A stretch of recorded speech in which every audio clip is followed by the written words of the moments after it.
Again, welcome everybody. Good luck. And this is a Kahoot presented by me, the OG of IT. I'm glad that you're here. The 5 layers of IPv4. Question number 1. And here it is. There's a ping from the PC to the server. The PC is in the upper left. The server is in the upper right.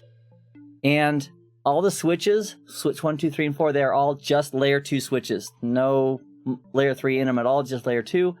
So this question is, what is the next hop at point C in the network?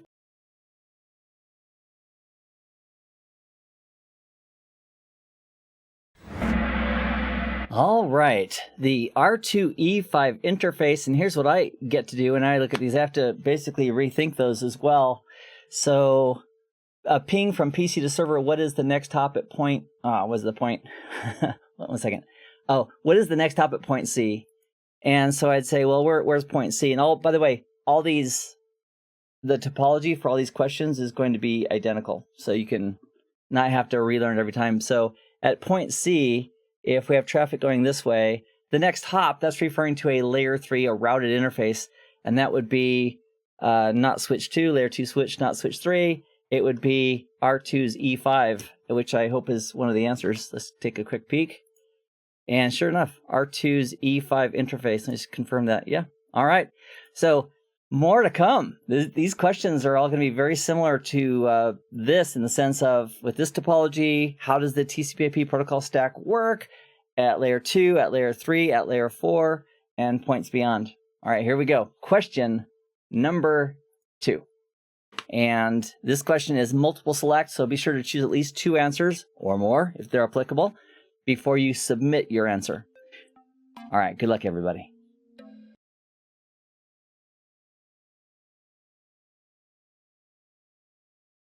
HTTPS traffic from the PC. So we've got a browser or something like that at this PC, and they've opened up a web page to the server. So at point D, right here on the network, this answer says destination MAC address is E5 on router 2. And based on R1, forwarding it to the next hop of R2, he would have put the layer 2 address of R2's E5 interface. So that's true, the red.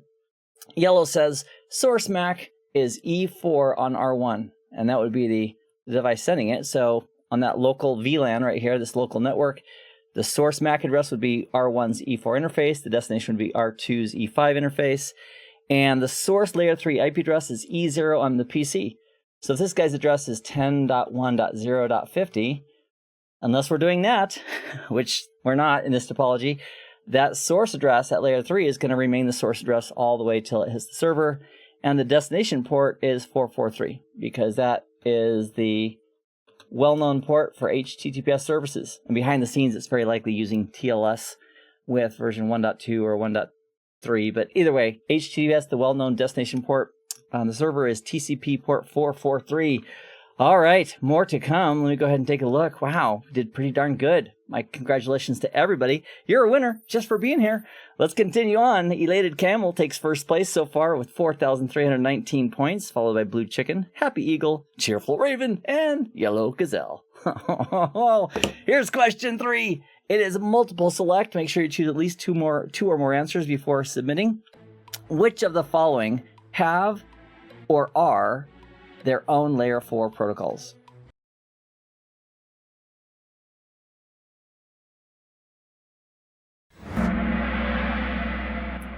All right, and OSPF is protocol 88 at layer 4, has its own protocol. UDP is protocol 17 in decimal at layer 4, or 11 in hex. And then TCP is protocol number 6 at layer 4. And BGP, it doesn't have its own layer 4 protocol. It uses TCP. All right, here we go. Question number 4 of 12. Here it is, multiple select once again. I'll let you read it. Good luck, everybody.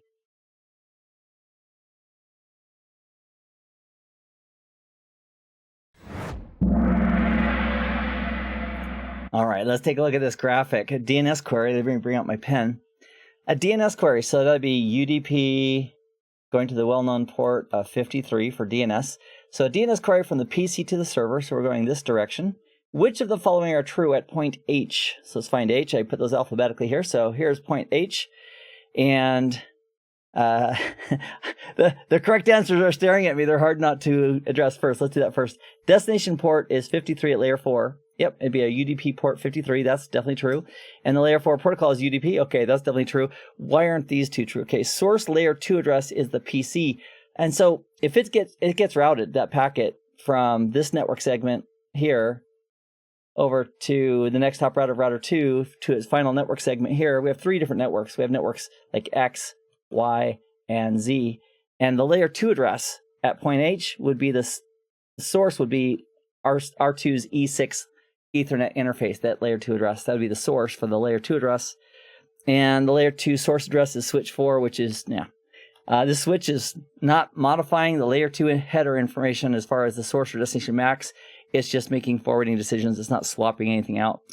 So the correct answers are blue and green. A lot of you did super fantastic, which is great. Always glad to have you here. And let's continue. All right, this is question 5 of 12. Subnetting deals primarily with which layer in the TCP/IP protocol stack?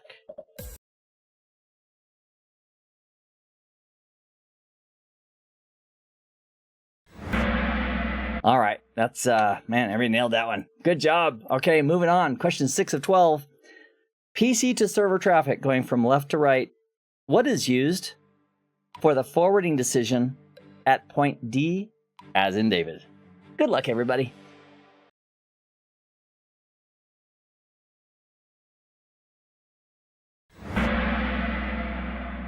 All right, PC to server traffic, what is used for the forwarding decision at point D? Got 59 people correct with that one. And at point D, let's just take a look without looking at the actual answers. So at point D here, this is PC to server traffic, so it's going this way. So on this leg of the journey, over this network segment right here, on this VLAN, which is a layer 2 thing, and then with the associated layer 3 address on top of that, the IP network on top of that, the source layer 2 address would be E4. The destination layer 2 address would be E5 here on R2. And then for the source and destination IP addresses, the source would be the PC's IP address, the destination would be the server's IP address. And so whatever questions they ask about that, if we know how it works, you just answer it and move forward. So great job. And here we go. We're more than halfway done with the quiz. Here is our next question. It is question 7 of 12. Traffic from the PC to the server. How many times will a unique layer 2 destination address be included?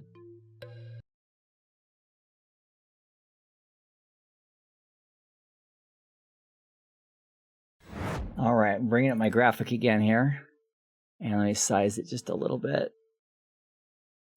Okay, for traffic going from the PC to the server, how many times will a unique layer 2 destination address be included? Well, let's first of all look at the path here. So it's going this way. And when the PC sends it, it's going to have a destination layer 2 address that points to its default gateway, or router 1, probably its default gateway. So that's one time. Makes a routing decision and says, oh, I need to forward this to my next hop in the path, router 2. That's going to include the layer 2 destination address of E5, interface E5 on R2, which would be a second time. And then when R2 forwards it to the server, it's going to forward it to the layer 2 address of the server on this network, and that would be 3. So the answer I'm looking for is 3 times, and that is why. All right, so it's not so important to memorize, for example, this answer to this question, but it's really important to understand the concepts of how the network operates. And that way, if you've studied it and practiced it and looked at it and answered a few questions and said, oh, that's wrong, why is that wrong, and investigated that, then you can get better at doing it. And that'll help you in the real world too, as far as troubleshooting and working with devices, because you can predict and verify what you expect to be there when it's not. Like if you look at the ARP cache and there's a missing layer 2 address, you can say, wow, for whatever reason, the ARP didn't work. Am I in the same VLAN? That kind of stuff. Or is my IP address correct? All right, so great job. Let me minimize that. And here is the next question. Question 8 of 12. Again, PC to server traffic. What is true at point H?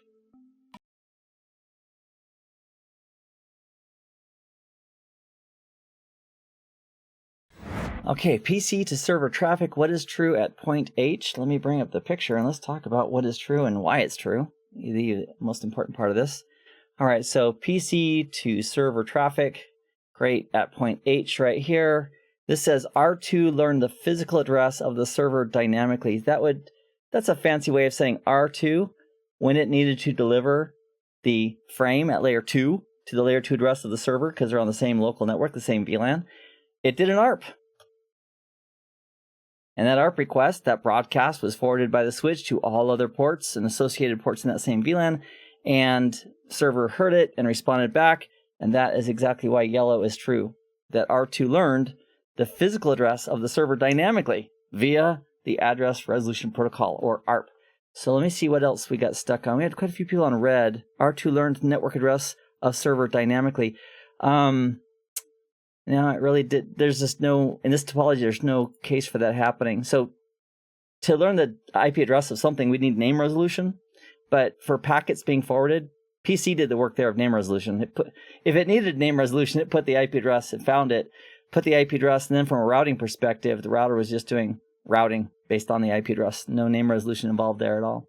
Okay, doing great. Here we go. Continuing on. I'm so glad everybody's here. Ooh, Cheerful Raven. Just moved to the top, followed by Focus Mouse, Happy Eagle, and Blue Chicken. Elated Camel coming in 5th. Everybody's doing great. Here's question 9 of 12. Another ping, but this is important to hear. It's from the server going to the PC, from right to left. So based on that and an ICMP ping request, what is the destination data link layer address at point E in this topology?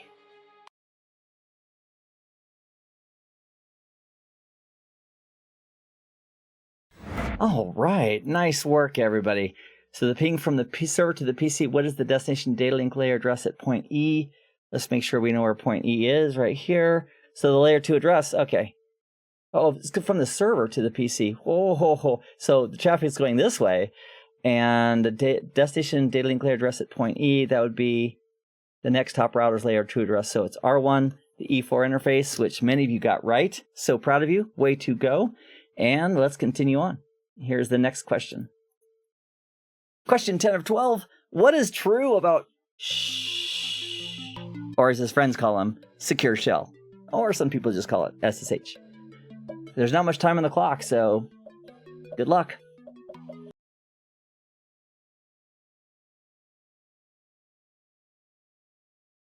It's true that as a CCNA candidate, you need to be familiar with how to configure it and verify that it works. So that's an important step. If you have not labbed up SSH in your studies so far, please make a note to do that. Packet Tracer works just as great as LiveGear for most of that stuff, including SSH. So it is an application layer service, and it does use TCP at layer 4, which is TCP, the well-known port of 22.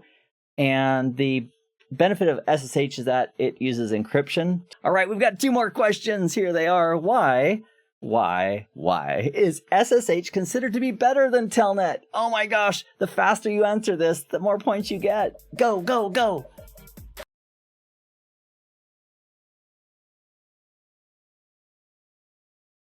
Okay, application layer security is the benefit of why SSH is better than Telnet. And TLS, in the red that many people answered on, transport layer security is used with HTTPS as part of TLS to, negotiate keys and have secure HTTPS sessions. But SSH itself has application security built into it to encrypt the payload. All right. So I think we have one more question. Last question. This is it. Multiple select. The PC uses the DHCP server on the top right. What is true regarding DHCP between R1 and the server?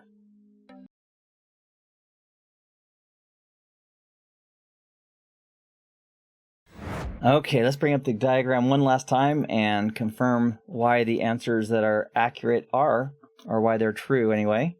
So let me bring up a pen. Great, got it.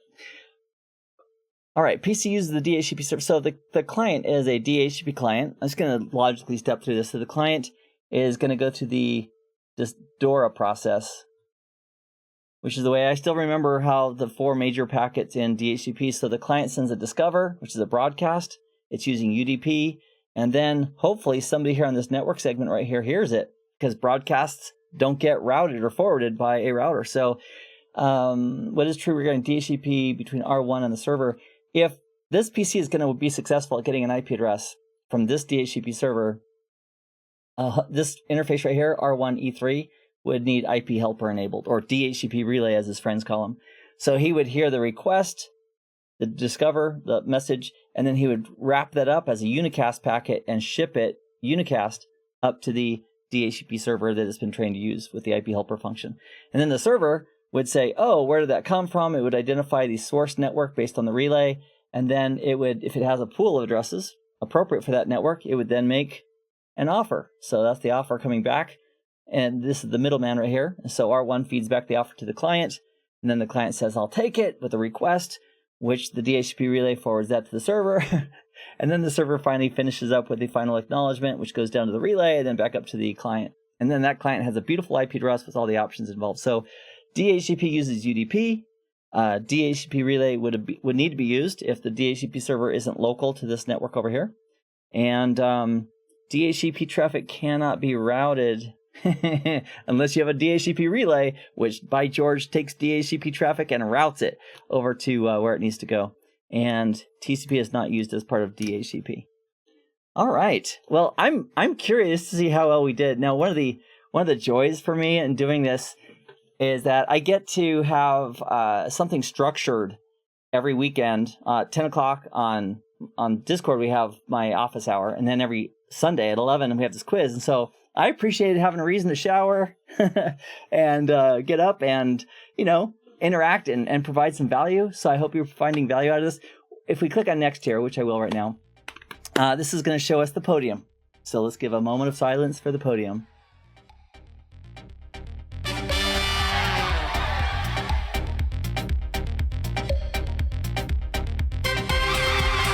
Epic Dragon. Nice. Nice.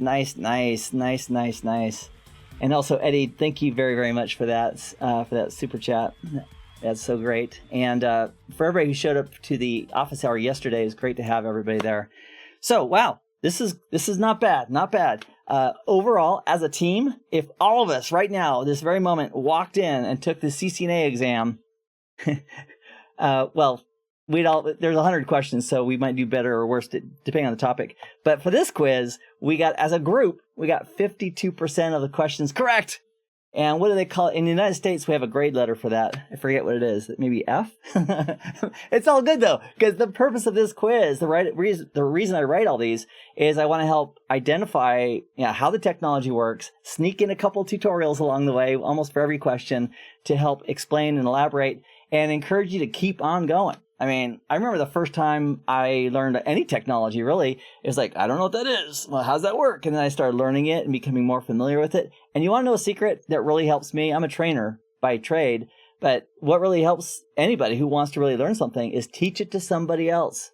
As you're studying something, find a study buddy. Go in Discord, find a study buddy, and then work through talking with other people and chatting with them. Because in Discord, you can chat with other people. You can also do calls, holding up like an old phone, but right through the microphone of your computer. And you can have discussions about how the technology works and practice with it. And these are the toughest 3 questions that we had from the pool. So not bad. Sometimes out of 10 questions, I might have 8 that were really, really hard. So I'm very pleased with everybody's actions and everybody's work. Let me put a camera on here. There's a camera. Let me use this one. Yeah, that'll work. Thank you for joining me. We had about 200 people on the stream today, and we had about 100 people that were logged into the game. So in the future, going forward, if you want to join us, we're here every Sunday, 11 a.m. for this live quiz, Pacific time. Also, every Saturday on the Discord server, I have my office hour. It's every Saturday at 10 a.m. So if you have questions regarding your studies with CCNA, bring them. And it's a chance, if you'd like to interact with the group and have some one-on-one time with asking me direct questions, it's a good opportunity to do exactly that. So here's what I like to do. I'm going to move a couple screens, including that one. And if you have any questions that you'd like to ask that are hopefully CCNA ballpark, I am a double CCIE, but my focus for this channel is CCNA. Get your CCNA, get it done, and then move on to the next thing. So anyway, my focus here is CCNA. So if you have any CCNA related questions, please feel free to ask. If you could put an @KeithBarker in front, it'll make it easier for my eyes to find it. And it's great to have you all here. If you need to bolt, I will see you in the next live event or next video. And I will have a recording of, I'm just peeking at my recording to make sure I'm recording it. I'm recording this local, so in about an hour, I'm going to pull this off of YouTube, this live session, and then edit the local copy I have, and then cut out a lot of spaces and put it up so you can have like a nice 20 to 30 minute review quiz if you want to go back and look at it in the future. Also, that playlist is amazing.